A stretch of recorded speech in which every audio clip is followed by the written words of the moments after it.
Hi, Erica. Thanks so much for hopping on with me. I'm super excited to dive into your story and everything you've been through. Can you just, to start us off, is tell listeners a little bit about yourself? Well, yes, I'm really excited to be able to talk to you today. And I guess about me, as for right now, I'm a stay-at-home single mama. I'm recently divorced. I guess recently is kind of the operative word there, but it's been about a year and a half since I was divorced, and then separated a year before that.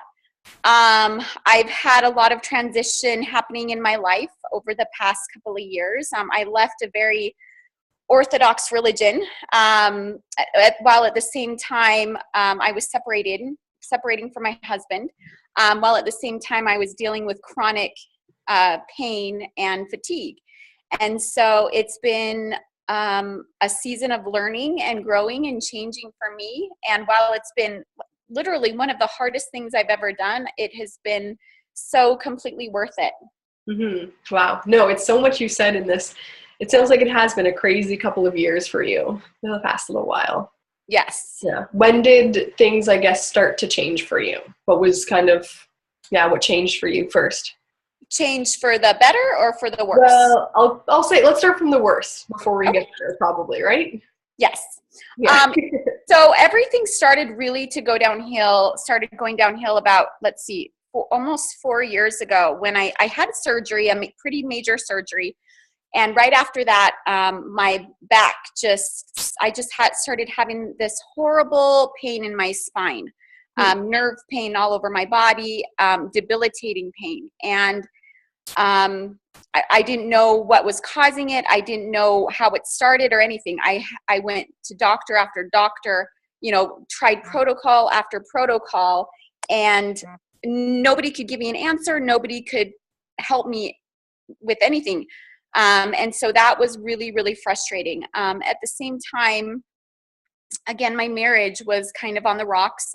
We were at a place where we were deciding whether we should stay together or separate. And we decided to separate. And in my mind, I thought, okay, this will be good. This will bring us back together in the end. However, the paths we took us in completely opposite directions. And, it didn't work out how I thought it would, but that's okay. I am where I am because of that. And so I was probably suffering with really bad pain for about 3.5 years before I finally found some doctors who have been able to diagnose me. They've given me a protocol that is actually helping and working. It's slow. Yes, it's so exciting. Yeah. And it's a slow process, and I have to work at it every single day, but I'm seeing changes, and it's getting better. Yeah. Okay. So then what did the doctors actually finally diagnose you with now?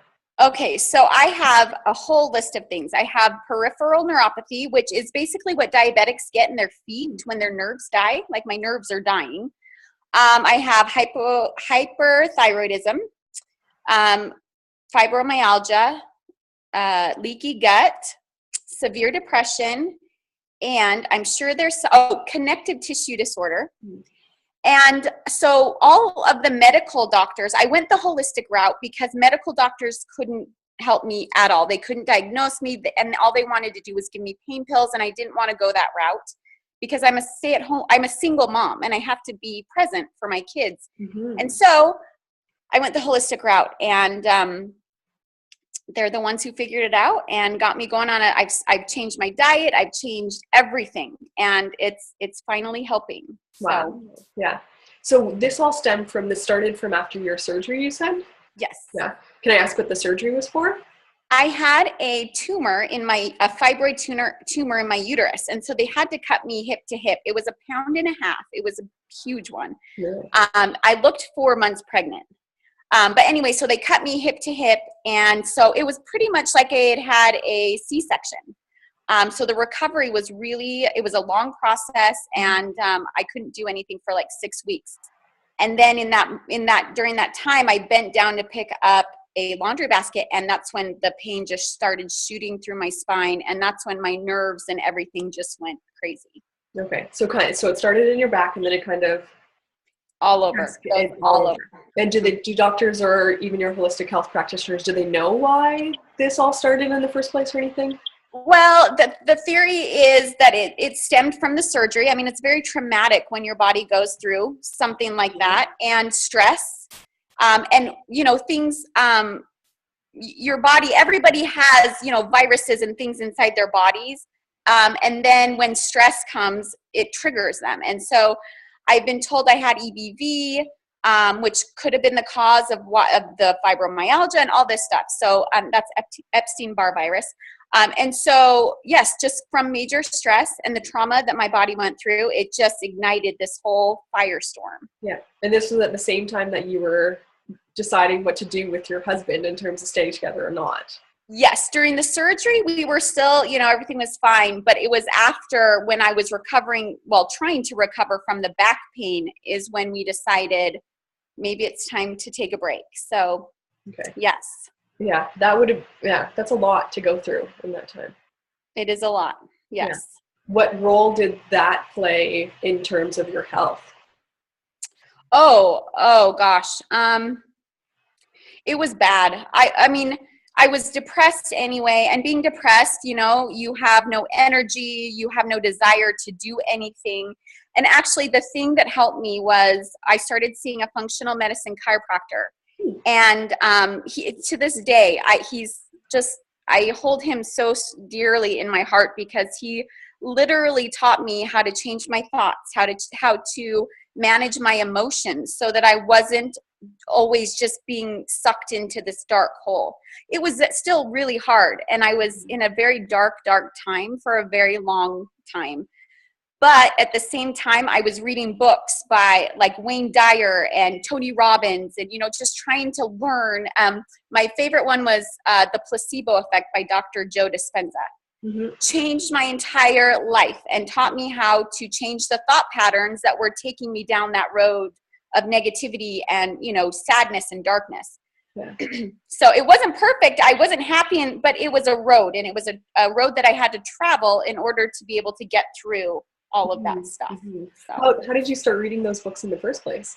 So my doctor, his name is Dr. Eric Schlobohm, and he's a chiropractor here in Salt Lake. And he said, it's funny, he's a very outspoken guy, and we had become friends, and I would come into his office every week just depressed and blah, my life sucks. And he one day he finally looked at me and he said, look, he's like, stop bitching about your life and do something to change it. And I was like, what did you just say to me? Like, I was offended. But then I started thinking, okay, maybe he's right. And he said, go home and read Tony Robbins, Unleash the Beast Within, and Wayne Dyer. Oh gosh, I can't even remember the names, but one of them about changing your habits. And so I was like, all right. And that's where I started. Yeah. And you originally, were you seeing him because of your back pain, or was this? Yes, it was for back pain. Uh-huh. Okay. So when you started reading those books and going through kind of changing your habits and your thinking, what was that like? How long did kind of... Oh my gosh. Yeah. It's not an easy path still, but... It is not an easy path. Even when you're reading and you have these instructions laid out for you. And he was amazing, because he would explain. It was hard for me to understand, because I think part of the reason that my marriage failed was because I believed that I couldn't change. I don't know why. I don't know why I had this belief that I was who I was, and that's who I am, and you're never going to change me. Mm-hmm. Had I realized before that I could change, and that I could, that I could change, my marriage might have, been saved. But learning how to do that it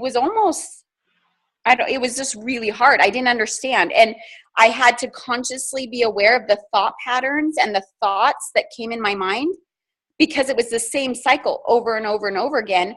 And I had to break that. You have to be conscious. You have to be aware enough to be able to stop those thoughts, and change them. Mm-hmm. And so that was really hard. It took me probably a good year and a half. I'm almost embarrassed to say that, but a good year and a half before I actually felt like I understood it enough that I got it. Like, I was like, okay, I get it now. It's working. So. Yeah. Wow. Yeah. No, it's definitely, you think a certain way all your life, right? So it's hard to just instantly switch and change how you think.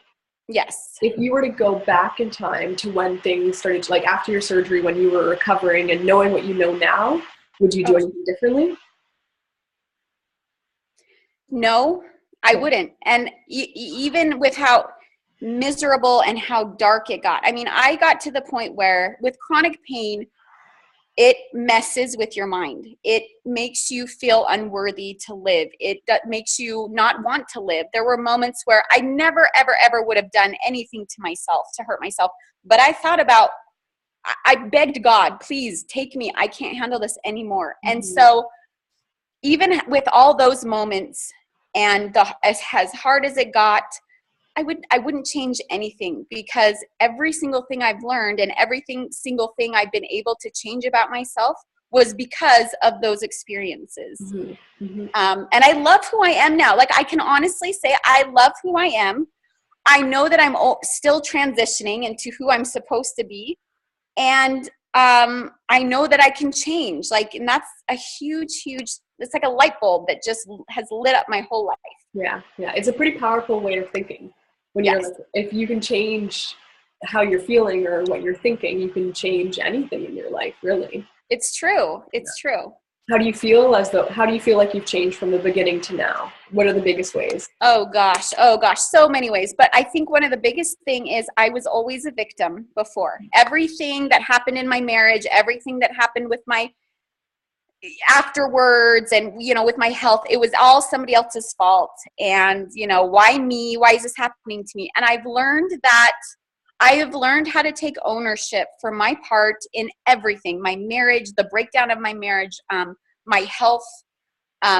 If I choose not to do my protocol and I regress, that's on me, not on my doctors, not on somebody else. So I've learned how to take ownership. And I've learned not to be the victim. And I still fall into victim mode occasionally. But I recognize that pattern in myself now. And I can pull myself out. And sometimes I allow myself to stay in that moment, But I recognize it. And so, yes, I've stopped trying to be the victim. I feel like I am more independent than I ever have been in my life. I've depended on my parents and then my husband, and now I'm depending on me for the first time in my life. That's huge. That is huge. Yeah, and empowering. It's so empowering. Yeah. It's stressful, I'm sure, in some way to know that you're alone and you have kiddos to take care of and everything like that. But at the same time, if you can count on yourself, you can trust yourself to make things happen at the same regard, right? Exactly. Yes. Mm-hmm. What do people who know you throughout this whole thing think? It's funny because my very best friend in the whole world, the poor girl, she's the one who has gotten all the brunt of my texts and my emotions. So when I'm having a rough day, she gets it, in my texts. And I'm always saying to her, I'm like, I'm sorry that you have to hear this from me, or I'm sorry that you have to hear me whine again. And she's like, stop saying sorry. She's like, I think people look at me and just think, I can't believe you're dealing with all of this at the same time, which is what I'm thinking as well. Like, I can't believe that I have gotten through all of this stuff. And I'm okay. Like, I'm more than okay, and I think, like, she just, she'll tell me, you're doing a great job. You're doing a good job. You are, you're doing it. And so I think people just, I would hope that they would be inspired. I would hope that they think that I'm, I don't know, inspiring, I guess. Mm-hmm. Yeah, no, absolutely. I'd say, considering how you've turned your life around, for sure. Yeah. Yeah.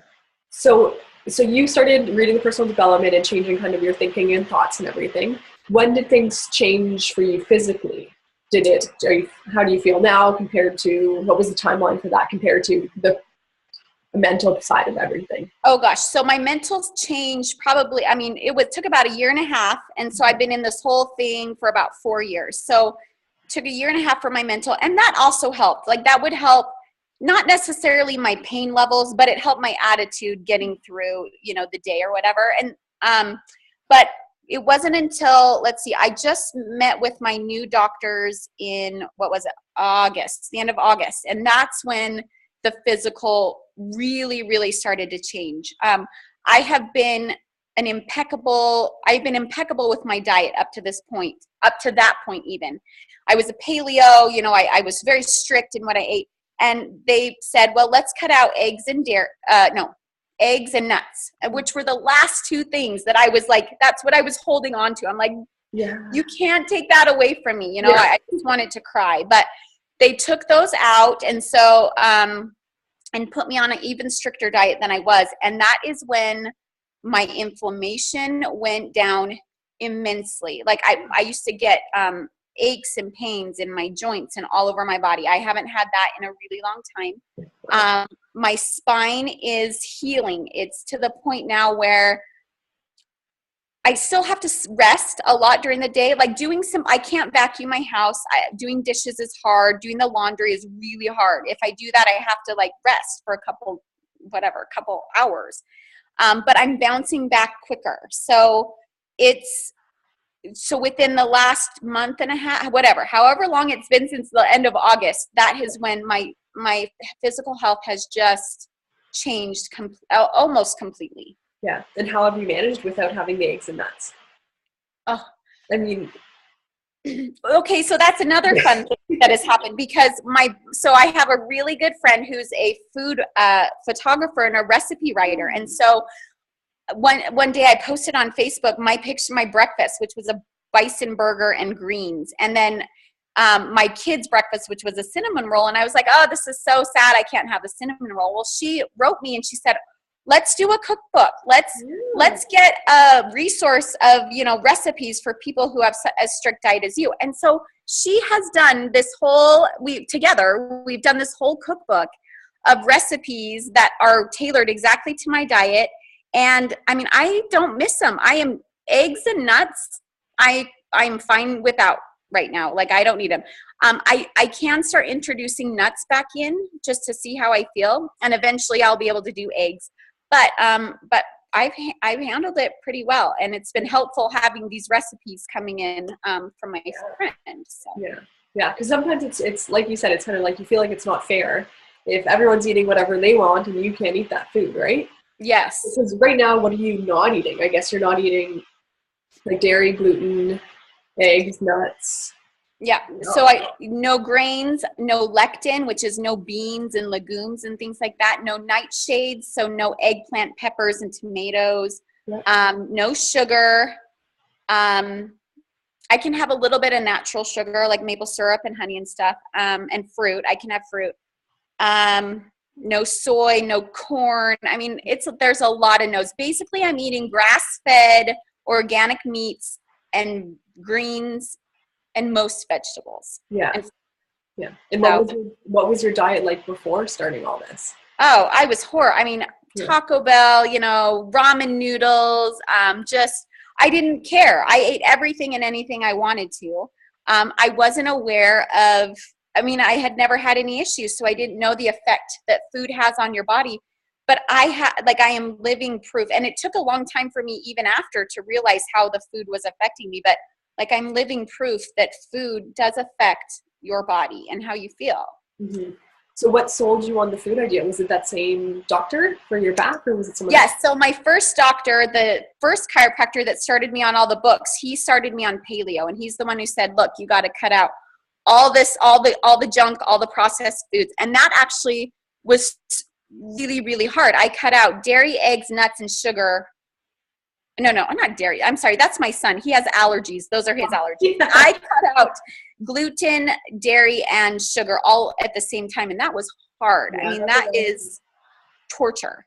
But yeah, he started me on that and I instantly felt better. But then as time went by, my body, I kept needing to eliminate stuff. So. Mm-hmm. Yeah. Would you go back to eating or change what you're eating right now, or? I have worked so hard at getting to this point that I don't think I would. Some things, yes, I would indulge in, but some things aren't worth it. Like cheese, I used to love it, but now I don't need it. I don't need to go back to that, so. Yeah. Yeah. It's amazing how you've changed that, and your taste buds, it sounds like, as well, right? Yeah. If there was someone who was just starting out where you were starting 3-4 years ago, you said, what would you tell them? I would tell them to take it one day at a time, 1 minute at a time if you have to, one step at a time. Mm-hmm. Don't look towards the future. Don't project. Don't sit there and wonder, how am I going to do this? You look at the moment that you're in right now and you say, I'm doing this. And that's the biggest thing for me. I have my routine, and my routine is that I get out of bed and I take a shower. That's what I do every single day. Yeah. If I get that done and I feel like crap and have to go to bed after that, then I've done what I have in my mind said that that's what I'm going to do today. Yeah. Everything else is a bonus. Yeah. So. Yeah. And why did you start to share your story now? Well, I started writing about the time that I got separated, and I remembered that I had this love for writing, and I was able to tap into my emotions, and like stuff just came pouring out of me, and it was so cathartic. And I was able to make sense of all of the emotions that I was feeling, and I was able to take a step back and go, wow, this is why I'm feeling this way, and I could fix that. And so then I just started a blog and started writing, and people were like, wow, you write really, I like how you write. And then I just started, I started my Instagram page and putting it out there because it helps me to, it helps me to put it out there. It helps me to get my thoughts and my feelings out there. And if I can help somebody else in the process, then, that's amazing. Yeah. Did you, when you started writing your blog and everything, did you tell friends and family that you were doing it, or what was Yes, that? I told my friends, and then I would post it to my Facebook page, my blog, and it scared the crap out of me because when I write, I'm very raw. I'm very open. I will talk about how I was in the depths, and and so that scared me to put it all out there, and I was afraid people would think I was crazy and all this stuff, and maybe people do, but I'm getting to the point now. It's still hard for me to put stuff out there, but I'm getting to the point where I don't care what people think, It's my story. Yeah. And it sounds like right now you're at a happy point. You've kind of figured things out. And like you said, you're taking ownership of your life, that there's, to a certain point, it sounds like you don't really care what people think right now. Yes. We're still working on that. That one is a hard one, but yes, I am trying to, that's my goal, to get to the point where I don't think about that stuff. But yes. Yeah. For me, I find it's easier to write than it is to talk sometimes openly with people in your everyday life. Do you find is that like that for you, or? Yes, it is. And it's easier for me to be more, not honest, because I'm honest when I talk, but more in depth and raw, I guess, in my writing than when I'm talking face to face with somebody. Like, I'm not going to spill everything to them, but in my writing, I can write whatever I want, and it all just comes out. Yeah. Why did you get the idea to start a blog in the first place? I don't know. I just started, it just came to me one day. I just started writing my story about the pain, and I was so angry. I just was writing it out, and I'm like, I want people to know how angry I am. I want people to see how this pain affects lives. And so I just started my blog. I started over on Blogger, the first one. And I've now upgraded to, I have a website now, so that's kind of exciting. Yeah. So, but I just wanted people to know what it's like to have to deal with chronic pain. Yeah. And how long ago was it when you started the blog? It was about, we separated a year. It was about a year and a half ago. Yeah. And at that point, you were still struggling with some health issues. Now, but I had no answers. I had nothing. And at that point I had tingling all over my body. It was scary. I didn't know. My thoughts were taking me to places where I have this, horrible disease that's going to take my life. Your thoughts go crazy, So that was a bad time. Yeah. And I know from your Instagram that I've seen and everything that you started talking about food and how that's helped you along the way. How has your blog and Instagram transformed over the year and a half? Oh gosh. I think it's funny because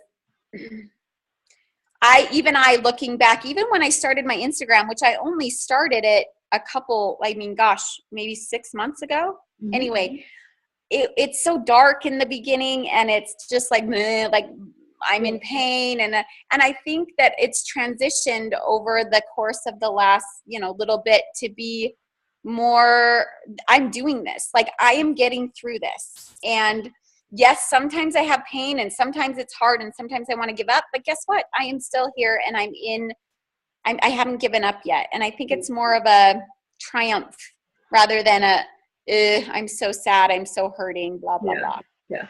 Well, that's probably a reflection of where you were in that situation too. Absolutely. Yes.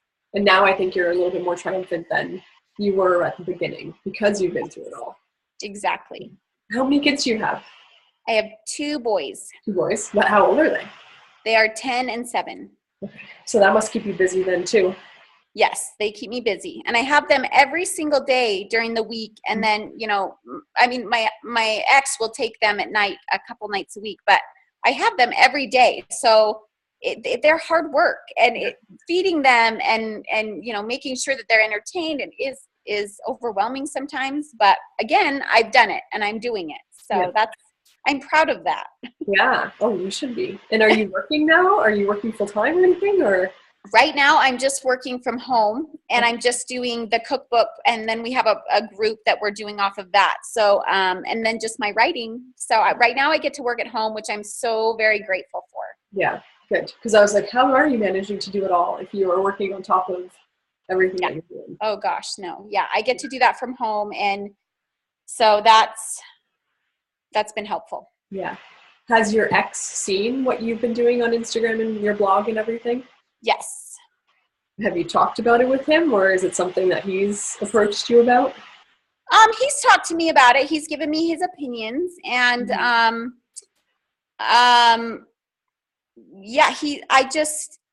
I think he's happy that I'm doing it. I think it's good. He thinks it's good that I'm getting it out there. I really, really try not. I don't write about him. I don't write about the issues that we had in our marriage or anything, because I don't want to be unfair to him. I want to tell my story and my part of the story, and so that is what I'll focus on. But yeah, he's seen it, and yeah, we've talked about it. Yeah, because it sounds like you've changed so much between probably when you were separated and where you are now, right? Yes. Yeah. Yes. Yeah. What are you most grateful about today, or in general now, not just specifically today? Well, I am most grateful for having a purpose. And I went for so long just not having anything to do, just laying around healing. And I would read and, do all that stuff. But now that I have this cookbook project that I'm doing with my friend, it's given me life. Like, I wake up and I have something to do. I have things to write about. I have a group that I'm going to be leading, a group of over 40 women, coaching them on how to change their lifestyle. And I'm so excited. So, and not that I didn't have a purpose before, like with being a mom and all that, but that kind of gets lost in the shuffle when you feel so yucky, because I'm not the best mom I can be, right? I am the best mom, but it's not the mom I used to be, and that's hard. So I have a purpose and I have something to do that keeps me busy, keeps my mind off the pain, and I'm excited. Yeah. What would you say exactly your purpose is now? Oh, that's a good question. My purpose, my purpose right now is healing my body and helping others to heal too. Mm-hmm. I like it. Simple but sweet. Yeah. Yeah. When are you happiest nowadays? When am I happiest, or when are you happiest? Yeah. I'm just happy. Like, I am.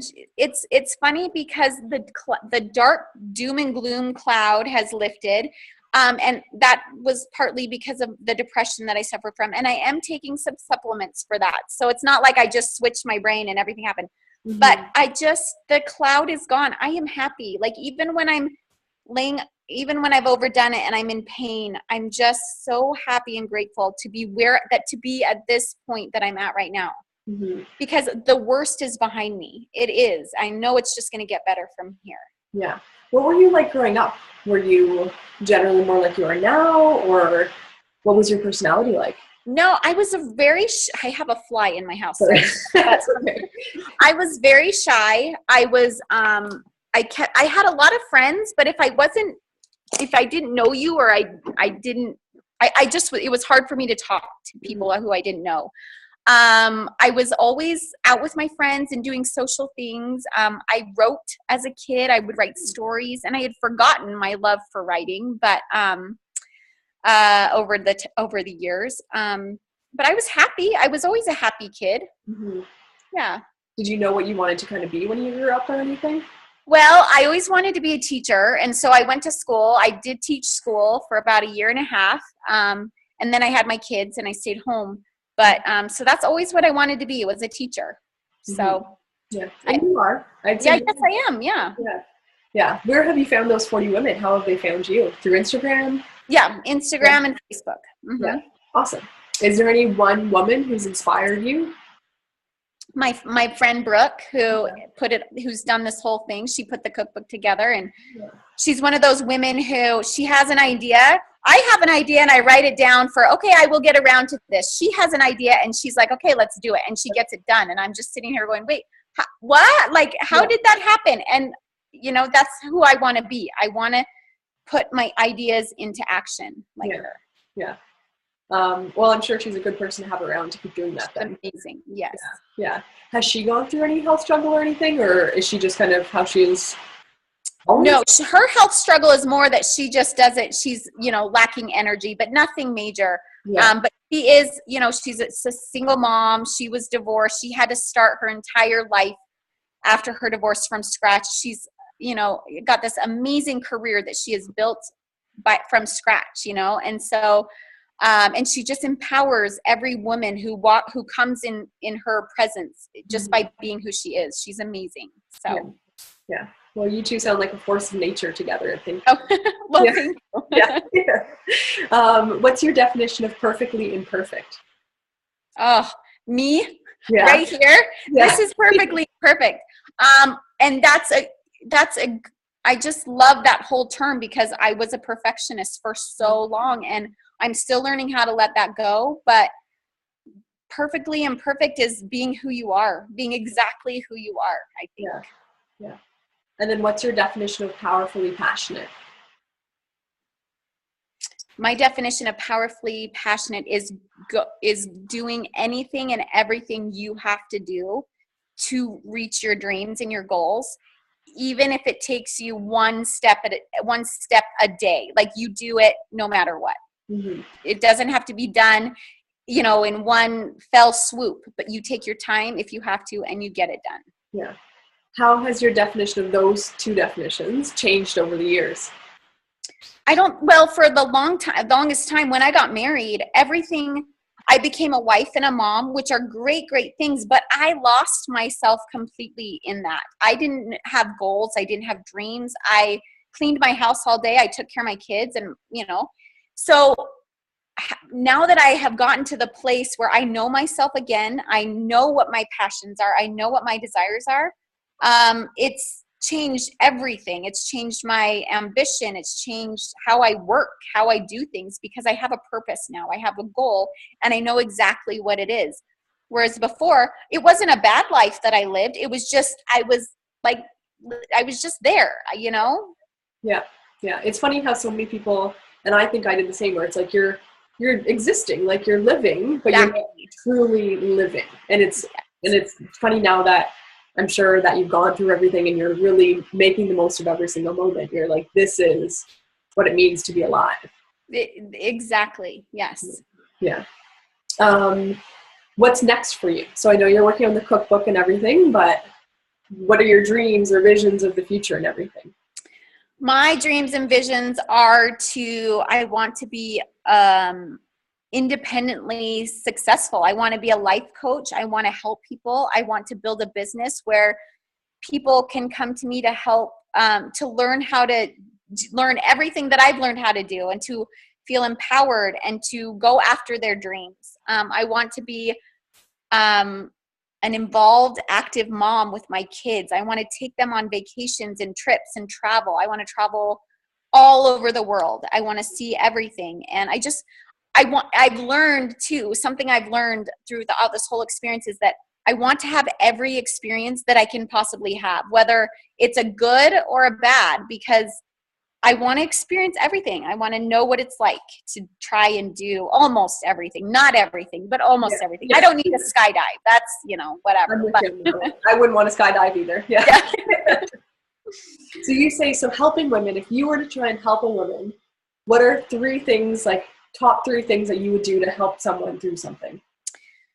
I would try, first of all, I think as women, we are so hard on ourselves. We are the last person to love ourselves. We are, if that makes sense. We don't love ourselves first. And I would try to help her know how important and how worthy she is of her own love.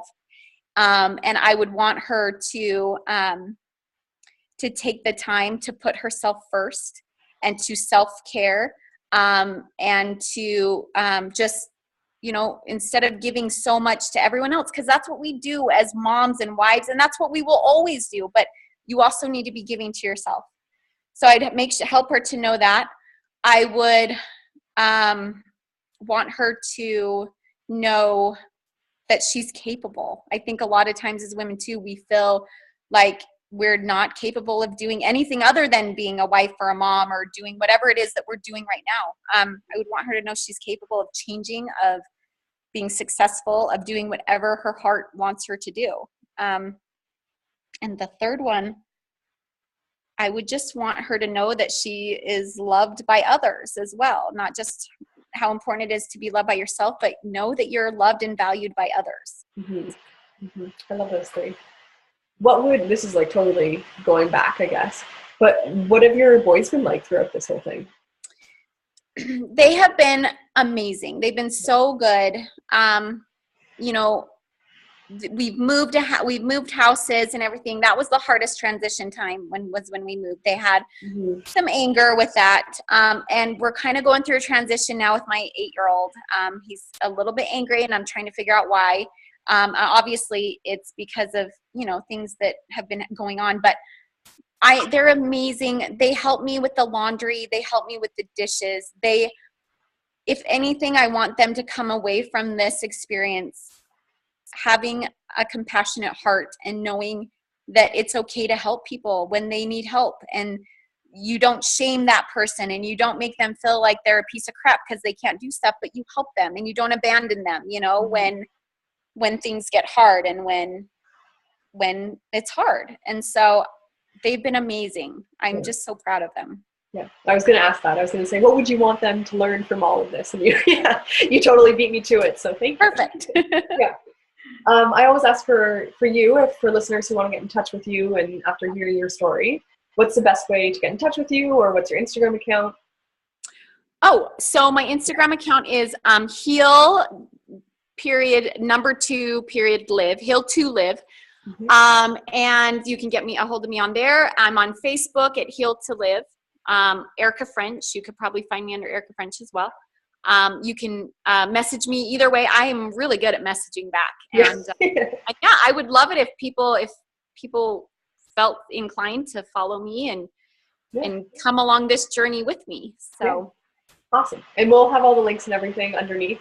Oh, awesome. Yeah. So for listeners to find you, but just so they can hear that, so they can search you now, then that's perfect. Perfect. And before I kind of ask you the last question, because you've said so many good things, I want to just take a second, Ericka, and thank you and acknowledge you for all you've been through. I mean, I can only imagine how tough these last 4 years have been for you and how difficult it would be. I mean, I had health challenges all by myself, and I didn't have kids. I didn't have a husband to go through, and I can only imagine how hard that was. And for you to be so open and raw and start writing and start healing yourself and taking kind of the criticism and turning it into something positive and turning it into something good and trying to help other people and help other women. I truly believe that this is just the beginning for you. So thank you so much for sharing your story. Well, thank you for having me share my story. Thank you so much. No. So the last question I usually ask for is, what's one piece of advice or what's one thing you want Earth Girls anyone who's struggling through something or feeling alone or wants to do more but they're kind of afraid, what would you tell them? I would tell them to sit down with a pen and a pad of paper or the laptop and start writing and write out everything you want in your life, what you want to be, where you want to be, who you want to be. And then go from there and make a plan. Make a plan that will get you to that person or to that life that you want. And you just every day take one step towards that plan. And I think there's so much power in writing down our wishes and our desires and putting it out into the universe, because in fact, I just did a post on this today, but it opens up the whole realm of possibilities that could happen. And it brings people into your life that help create, that help you to create what life you want. And so I just think writing it down, making a plan, and then sticking with the plan and doing it. Yeah, there's so much power in that. And the fact that, I mean, even if you never get there, theoretically, like the power in the journey and actually trying to do something with your life is so much better than never trying. Or not even thinking about what makes you happy or what you want. Yes. I love that. Thank you so much, Ericka. Well, thank you very much. This was fun. I loved it. Excellent.